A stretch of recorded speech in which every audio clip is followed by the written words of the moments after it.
Carlos is a 34-year-old project manager in Brampton. Last spring, he and his partner moved in together. They split the rent, adopted a cat, and never gave their taxes a second thought.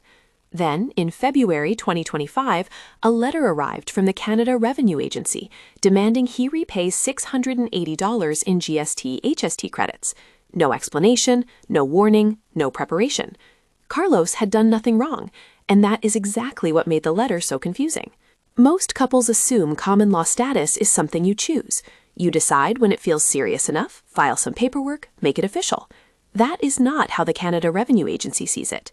Under the Income Tax Act, you become a common law partner on a specific date, the first day after 12 continuous months of living together.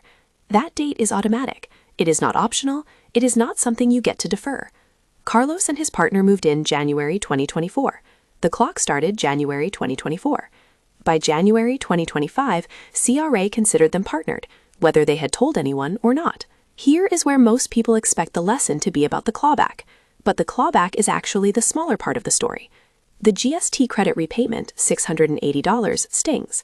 But here is what Carlos did not know was sitting on the other side of that same rule.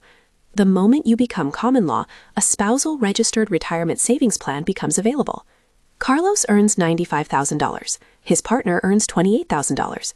Carlos could have contributed to a spousal RRSP in his partner's name up to $14,040 in 2023 and claimed the deduction at his 43% marginal tax rate.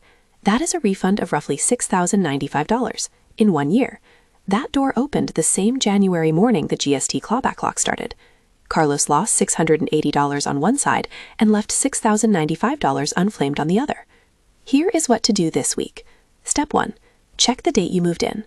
Count 12 months forward. If that anniversary has passed, your status has already changed, whether you filed it or not.